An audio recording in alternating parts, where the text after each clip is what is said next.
Allah Subhanahu wa taala berfirman di ayat ke-6 dan ke-7 surat Al-Fatihah, Ihdinas siratal mustaqim. Tunjukkan kami jalan yang lurus. Tunjukkan kami jalan yang lurus.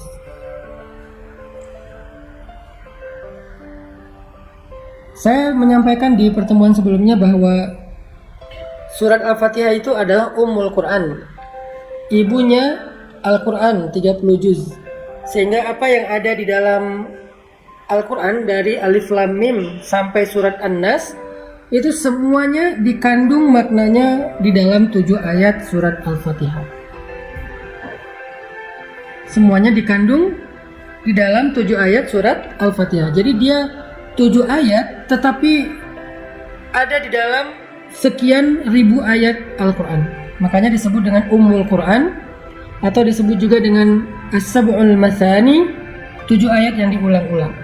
Salah satu di antara makna 7 ayat yang diulang-ulang, selain diulang-ulang di dalam sholat, juga berarti diulang-ulang penjelasannya, diulang-ulang pemaknaannya di dalam ayat-ayat yang lain di seluruh ayat Al-Quran. Ini ajaibnya surat Al-Fatihah. Makanya saya selalu bilang, siapa yang membaca surat Al-Fatihah, maka seperti membaca 30 juz Al-Quran. Keutamaannya kayak gitu. Termasuk ayat ke-6 ketika Allah berfirman, Ihdinas siratal mustaqim. Tunjukkan kami jalan yang lurus. Jadi di sini teman-teman kita berdoa agar Allah tunjukkan kita jalan yang lurus. Kita minta, ya Allah, beri kami petunjuk. Tunjukkan kami jalan yang lurus. Gimana caranya kami hidup? Gimana caranya kami mengisi hari-hari kami? Gimana caranya kami bisa pulang kepadamu dalam keadaan selamat? Gimana caranya agar kami bisa sampai kepada Engkau? Gimana caranya agar kami tidak salah jalan? Tunjukkan kami jalan yang lurus. Apa pelajarannya di sini teman-teman?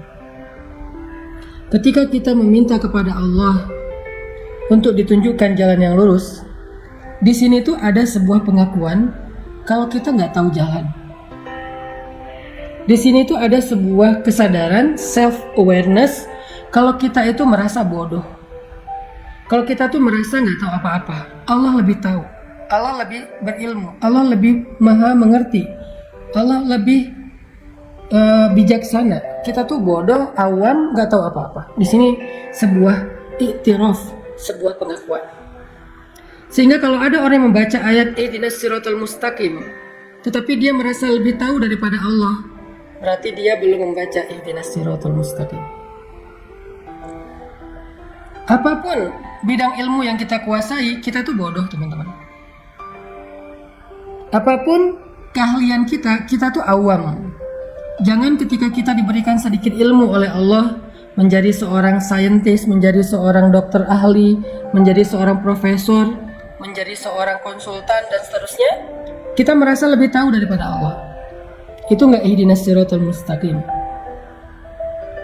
Ketika kita menjadi seorang desainer, kita merasa lebih tahu fashion pakaian yang lebih baik daripada fashion style yang Allah udah jelaskan di dalam Al-Quran.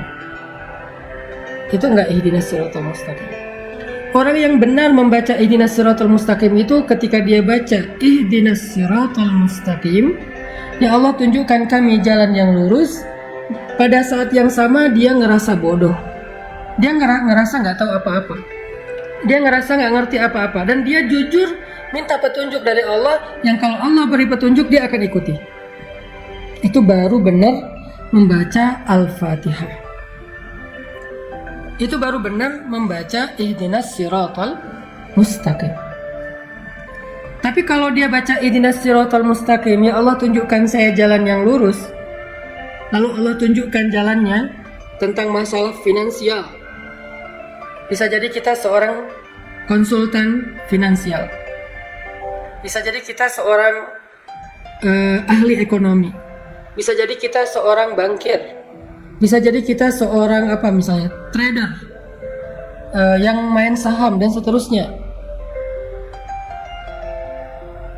Kita baca ihdinas siratal mustaqim, lalu Allah tunjukkan petunjuk. Allah tunjukkan jalan yang benar dalam masalah finansial. Salah satunya adalah janganlah kamu makan dari hasil riba. Janganlah kamu mempraktekkan riba. Terus kita bilang, wah ini sistem sebetulnya sehat buat ekonomi kita. Sebetulnya sistem riba itu nggak murni bermasalah sih, secara finansial tuh bagus, asalkan kita bijak mengelolanya dan segala macam. Berarti kita belum membaca ihdinas siratal mustaqim. Berarti kita belum benar-benar menyadari kalau kita tuh bodoh, Allah lebih tahu. Rabbi, ana jahilun wa anta alimun. Ya Rabbi, saya itu bodoh dan Engkau maha tahu. Makanya saya bertanya kepadamu. Makanya saya meminta kepadamu. Ihdinas siratal mustaqim. Kalau kita bertanya kepada seseorang, terus kita membantah, kira-kira apa pendapat orang tentang itu? Berarti kita nggak bertanya. Kita sok tahu. Atau kita mengetes dia. Atau kita keras kepala dan seterusnya. Makanya kalau kita baca ihdinas siratal mustaqim yang benar, haqqut tilawah, kita mulai dengan self awareness.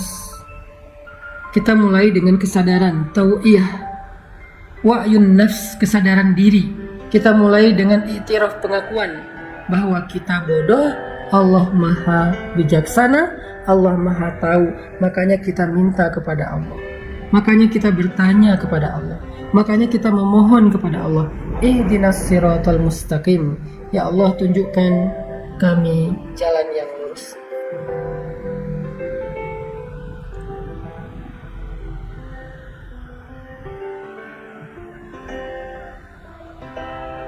Itu poin pertama dari ihdinas siratal mustaqim. Begitu juga nanti kasus-kasus yang lain dalam kehidupan kita. Tentang parenting, tentang fatherhood, tentang super mom, tentang ibu, tentang ayah, tentang orang tua kepada anak harusnya kayak gimana. Allah udah ngasih kita beberapa guidance cara mendidik anak yang paling baik. Terus kita sebagai konsultan parenting, konsultan pendidikan anak, nggak mau percaya dengan pendidikan, dengan konsep pendidikan atau petunjuk pendidikan yang ada di Al-Quran, bahwa mengajarkan Al-Quran dari kecil, mengajarkan sholat dari kecil dan seterusnya. Kita nggak percaya. Kita lebih percaya dengan kurikulum buatan kita sendiri, atau buatan manusia, atau buatan para ahli katanya. Berarti kita belum benar-benar punya self awareness saat membaca ihdinas siratal mustaqim. Apapun tentang kehidupan kita,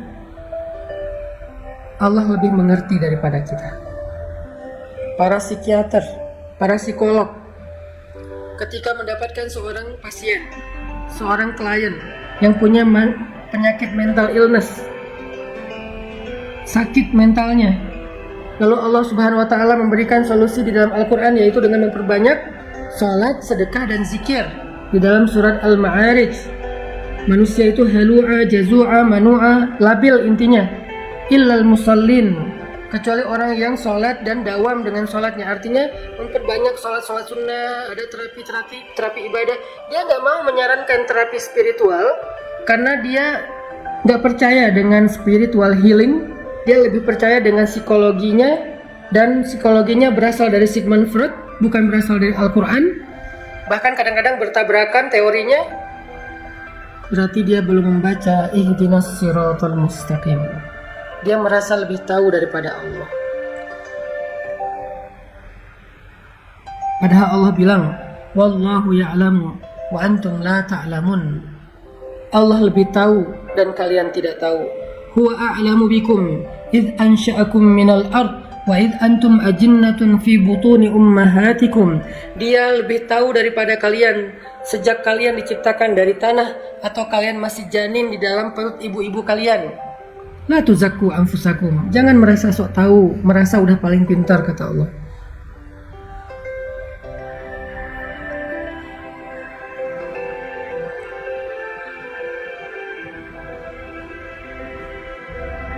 Jadi poin inti dari ihdinas siratal mustaqim, yang pertama adalah kita membaca kalimat doa ini, membaca ayat ini sambil membangun wa'yun nafs, membangun self awareness, kesadaran dalam diri kita. Kesadaran tentang apa? Nahnu juhala wallahu alimun. Kita ini jahil, kita ini bodoh, dan Allah itu maha tahu. Kita baca ayat ini, baca doa ini dengan sebuah iktiraf, dengan sebuah pengakuan, dengan sebuah keyakinan bahwa kita itu butuh Allah untuk menunjukkan jalan hidup kita. Sehingga nggak boleh kita merasa lebih tahu dari Allah.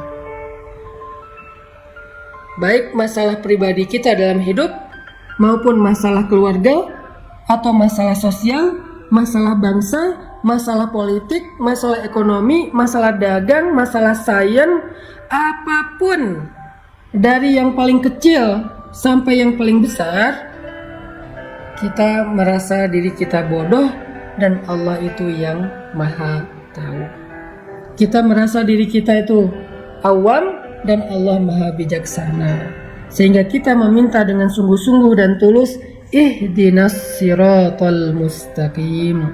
Ya Allah, tunjukkan saya jalan yang lurus, tunjukkan saya jalan untuk mendapatkan jodoh yang Engkau ridhoi. Kata Allah, la taqrabuz zina, jangan pacaran. Kok la taqrabuz zina terjemahannya jangan pacaran? Ya, karena pacaran itu adalah langkah-langkah mendekati perzinaan. Mungkin nggak nikah menjadi perzinaan? Nggak mungkin, karena nikah itu justru menutup pintu zina. Nikah menutup pintu zina, karena orang yang melakukan hubungan suami istri setelah menikah nggak disebut berzina, disebut malah di sisi Allah. Jadi menikah menutup pintu zina, sedangkan pacaran membuka pintu zina. Ada yang sampai masuk ke dalam jebakan syaitan itu dalam banget, jebakan syaitan itu jauh banget. Ada yang masuknya setengah, ada yang masuknya di depan. Pokoknya dia membuka pintu dosa besar. Sehingga Allah mengatakan la taqrabuz zina. Saya menerjemahkannya dalam bentuk tafsir, jangan pacaran. La taqrabuz zina, jangan pacaran. Kita bilang enggak kok, pacaran enggak gitu, enggak akan membuat kita sejauh itu. Saya ngertilah, saya insya Allah sanggup menjaga diri dan segala macam. Saya percaya kok sama anak saya percaya kok sama pasangan saya dan segala macam. Siapa yang lebih tahu? Kita atau Allah? Siapa yang lebih mengerti? Kita atau Allah? Sehingga kita balikin lagi kepada surat Al-Fatihah. Ihdinas siratal mustaqim. Tunjukkan saya jalan yang lurus ya Allah. Kata Allah dalam urusan jodoh, la taqrabuz zina, jangan dekati zina. Kalaupun itu menjadi jodohmu, maka kehilangan berkah. Nanti banyak masalah. Atau kalau kamu punya masalah, Allah nggak akan terlibat dan membantumu. Tapi kalau kamu meninggalkan pacaran, kemudian dapat jodoh, ada masalah, Allah terlibat di dalam membantu masalah keluargamu. Allah pernah terlibat membantu Hafsah radhiyallahu anha ketika ada masalah dengan Nabi. Terlibat dalam membantu Khawlah bintu Sa'labah ketika dia dizihar oleh suaminya, ditalak dengan konsep zihar oleh suaminya di surat Al-Mujadilah. Allah membantu Hafsah di surat At-Talaq. Allah membantu Sayyidah Aisyah di dalam surat At-Tahrim, dan banyak lagi ayat-ayat Allah terlibat membantu permasalahan rumah tangga Nabi dan para sahabat. Kenapa Allah sampai turun tangan dalam masalah rumah tangga? Karena mereka memulai rumah tangga itu dengan cara yang Allah ajarkan, dengan petunjuk yang Allah tunjukkan. Ihdinas siratal mustaqim. Tapi ketika dia memulai rumah tangga itu bukan dengan cara yang Allah ajarkan, bukan dengan petunjuk yang Allah turunkan, nanti ketika ada masalah, Allah nggak akan terlibat. Dan itu hak Allah. Kita nggak melibatkan Allah kok dari awal. Kenapa kita maksain Allah terlibat di tengah atau di akhir? Kan nggak fair dong. Di awal ketika kita memulai hubungan rumah tangga, kita nggak melibatkan Allah, kita pakai cara kita sok tahu. Nanti di tengah kita melibatkan Allah, kita maksa Allah kok nggak bantu saya. Kan dari awal nggak kita libatkan. Kalau kita libatkan Allah dari awal, kita nanya, ya Allah, cara dapat jodoh yang benar itu gimana? Allah bilang jangan pacaran. Terus caranya ta'aruf itu ada fikihnya. Ikuti aja fikih itu. Kalau belum berhasil, sabar dulu. Allah sediakan yang lebih baik. Kalau belum datang juga, sabar dulu. Berarti yang lagi disiapkan itu istimewa, makanya butuh waktu. Sampai ketemu, nanti ada masalah, Allah akan terlibat dalam menyelesaikan masalah kita atau bahkan membela kita. Karena kenapa? Kita libatkan Allah dari awal. Gimana melibatkan Allah dari awal? Ngikutin petunjuk yang Allah sudah turunkan. Ihdinas siratal mustaqim.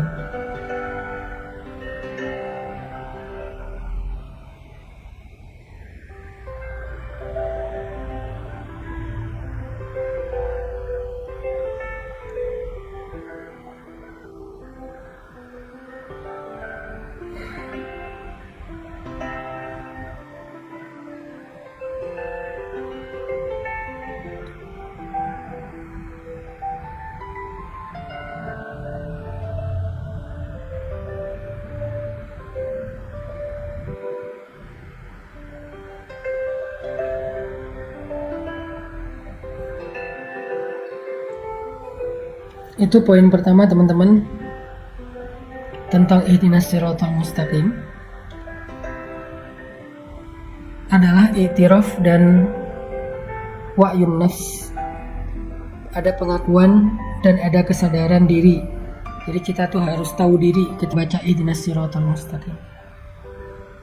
Sampai di sini jelas ya, insyaallah. Jangan sampai kita berdoa meminta sesuatu yang kita merasa udah lebih tahu. Aneh kan? Kita minta kepada seseorang, kita bertanya kepada seseorang sesuatu yang kita ngerasa udah lebih tahu. Ya aneh. Kalau kita bertanya kepada seseorang, kita harus yakin bahwa kita emang nggak tahu dan kita yakin orang itu lebih tahu dari kita, makanya kita nanya. Kalau nggak disebut basa-basi atau ngetes. Nggak mungkin kita baca ihdinas siratal mustaqim untuk ngetes Allah. Jangan sampai juga kita baca ihdinas siratal mustaqim sekedar basa-basi doang. Kalau kita basa-basi, Allah juga basa-basi.